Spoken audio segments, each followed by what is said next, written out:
अरे भुवनेश्वर भाई, ये कोलकाता वाले आज कोई भांग धतूरा पी के आए थे। इनमें कोई भूत प्रेत घुस गया था। इन लोगों ने तो आते ही ऐसा हल्ला बोल दिया था, सभी गेंदबाजों का धागा खोल दिया था और खासकर मुझको और तुझको तो बिल्कुल चौके छक्कों में तोल दिया था। अरे मार्को यानसन भाई, क्या बताएं, हमें भी कुछ समझ में नहीं आए। अरे तुम्हारा तो फिर भी 3 ओवर में ही पीछा छूट गया था, लेकिन कप्तान साहब ने मुझसे तो पूरे 4 ओवर करवाए, जिसमें मैंने 51 रन लुटाए। और मैं तो भाई उस बैल बुद्धि आंद्रे रसल को फंस गया था, जिसने मेरे ऐसे तोते उड़ाए, उसका नाम सुनते ही मेरा दिल घबराए। उसने तो मुझे ऐसे आड़े हाथों लिया, 4 ओवर में ही 51 रन ठोक दिए, लेकिन विकेट एक भी नहीं दिया।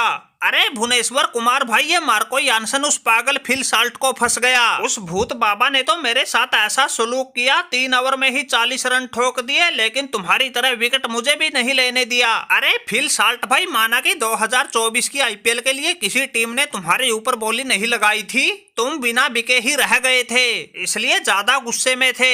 लेकिन भाई अब तो वो गुस्सा थूक देते, क्योंकि तुम्हें जैसन रॉय की गैर हाजिरी में कोलकाता वालों ने अपनी टीम में शामिल कर लिया। अरे अब क्यों गेंदबाजों का काल बने हुए हो? अरे तुमने इस लंबे तगड़े मार्को जॉनसन को भी नहीं बख्शा। 1 ओवर में तो तुमने छक्कों की हैट्रिक ठोक डाली।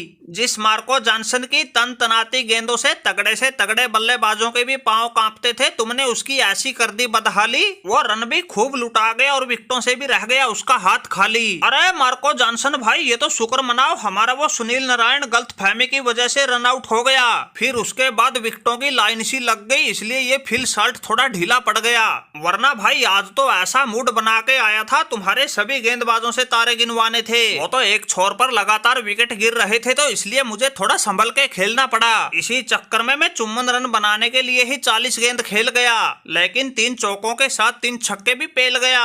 अरे भाई फिल साल्ट, माना कि आखिरी तक आते आते तुम्हारी पारी तो ठीक ठाक ही साबित हुई, लेकिन इस रंगीले रसल का क्या करें, जिसने 25 गेंद में ही नबाद 64 रन ठोक दिए, चौके सिर्फ 3 लेकिन छक्के 7 लगा दिए, मार मार के सभी गेंदबाज बावले बना दिए और भुवनेश्वर कुमार जैसों के तो कोहनी तक के हाथ जुड़ा दिए। अरे भाई आंद्रे रसल, मुझे तो ऐसा लगता है तुम उस दानव प्रजाति से हो जिसकी सूर्यास्त के बाद शक्तियां 4 गुना बढ़ जाती है, और वो इस मैच में हमें देखने को भी मिली। अरे भाई थोड़ा बहुत तो रहम कर लेते, हम भी तुम्हारी तरह इंसान ही थे। क्यों ऐसे कहर बनकर टूट रहे थे? खासकर इस भुवनेश्वर कुमार को तो बिल्कुल जचाकर ही कूट रहे थे। मेरे तो तुम्हारे सामने आने से ही पसीने छूट रहे थे। अरे भुवनेश्वर कुमार भाई, ये तो शुक्र मनाओ हमारा वो रमनदीप सिंह थोड़ा जल्दी आउट हो गया, वरना मैं और वो मिलके एक साथ 5-7 ओवर खेल जाते तो तुम्हारा ऐसा हाल हो जाता जो तुम्हें सपने में भी नहीं सोचा होगा। माना कि मैंने और फिल साल्ट ने मिलके तुम लोगों की जमकर कुटाई की है, लेकिन भाई तुम हैदराबाद वालों की खबर लेने में कोई कमी कसर उस रमनदीप सिंह ने भी नहीं छोड़ी थी। उसने भी 17 गेंद में ही 35 रन बनाए थे, चौका सिर्फ 1 लेकिन छक्के 4 उड़ाए थे। और देख के हमारी ऐसी ताबड़तोड़ पारियां तुम्हारे वो 20.5 करोड़ वाले कप्तान पैट कमिंस भी घबराए थे।